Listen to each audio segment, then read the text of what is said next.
ilinis pala natin yung balat ng bangus kasi relleno yung lulutuin namin bukas. Linis na yung isa kaya ilagay na natin dito. Ito yung pangalawa. Siyempre, tinanggalan natin yan ng mga palikpik. Maghihiwa na tayo ng kalamansi tsaka bawang. Siyempre, ilalagay natin yan sa pagmamarinitan ng bangus. Ang talas. Iuna muna natin yung kalamansi. Lagay na natin dyan. Siguraduhin yung hugas na hugas yung balat ng kalamansi nyo.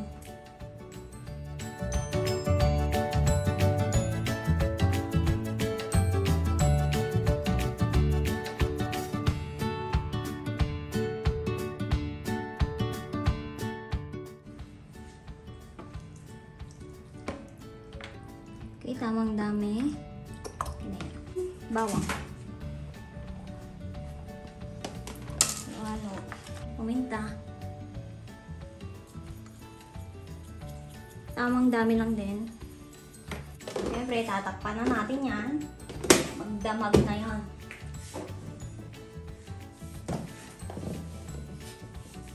Ano ka?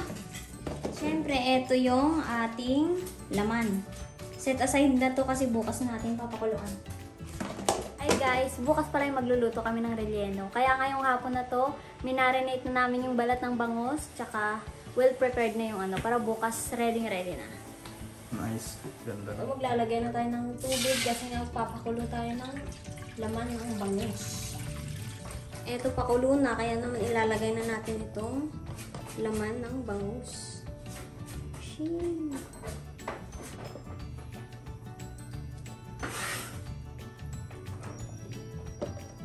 Eto, hahanguin na natin ito maya-maya kasi malambot na rin.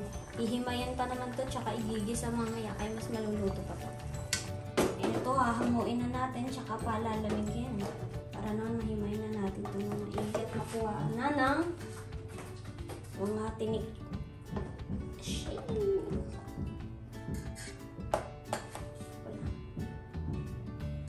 Okay na to.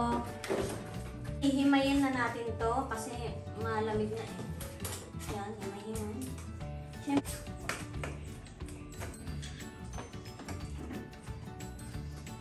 Na-i-prepare na nga pala namin yung mga ingredients. So, ito yung gagamitin natin. So, ito yung minarinate namin kahapon. So, talagang napakalasa nito dahil halos magdamag yan nakababad.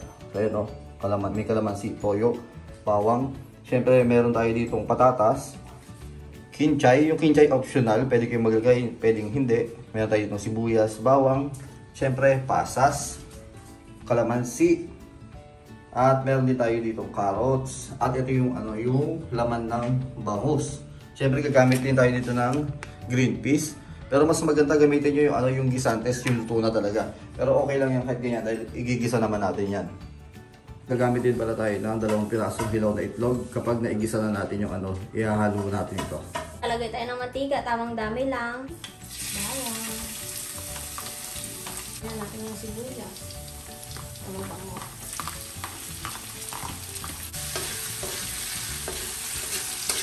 Carrots, saka yung patatas. Sabay natin yan. Kinchay. Parang mabango. Optional lang po. Medyo okay na yung carrots at patatas. Siyempre, ilalagay na natin yung green peas. And, yung inano natin bangus. Yung ano nga ito?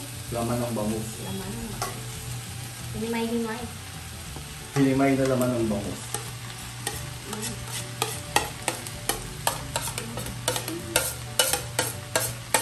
Siyempre, busin natin yung tayo.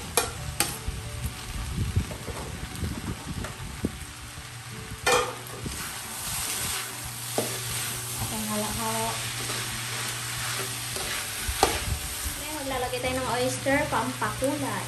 Mamasita. Mamasita oyster sauce. Okay. And then, konting asin.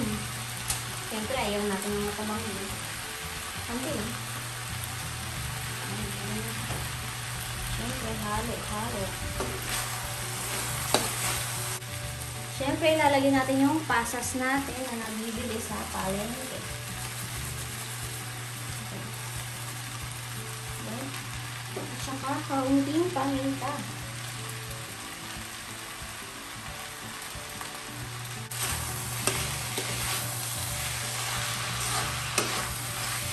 Okay na po ito para lamig-lamigin lang natin ng kaunti. Yeah, so palalamigin muna natin ito bago natin ilagay sa balat ng bangus. Pero pag lumamig na siya, dagdagan po natin ng 2 itlog. Mas maganda yung texture. At ngayon naman ay maglalagay na tayo ng itlog kasi na malamig na rin ito. Yung pinalamig na ginisain. Ito ay. Yun. Ang itlog. Yeah, basta i-make sure nyo na pagkalagay nyo ng itlog, i-check nyo baka may shell pa.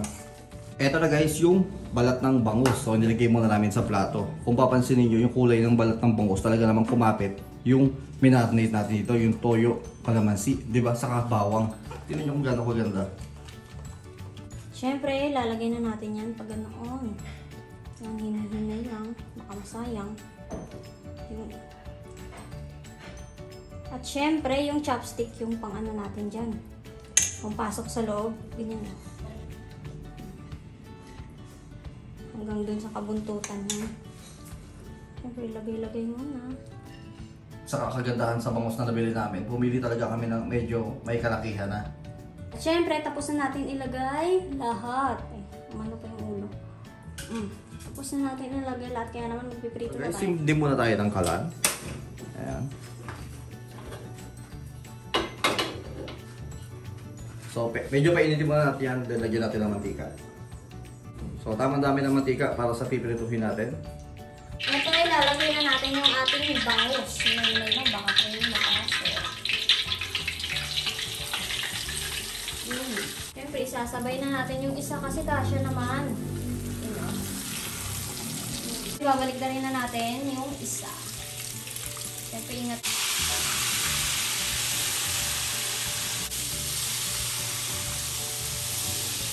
Ito, hindi ko na nilagay yung ulo tsaka yung buntot kasi hindi kakasya sa plato.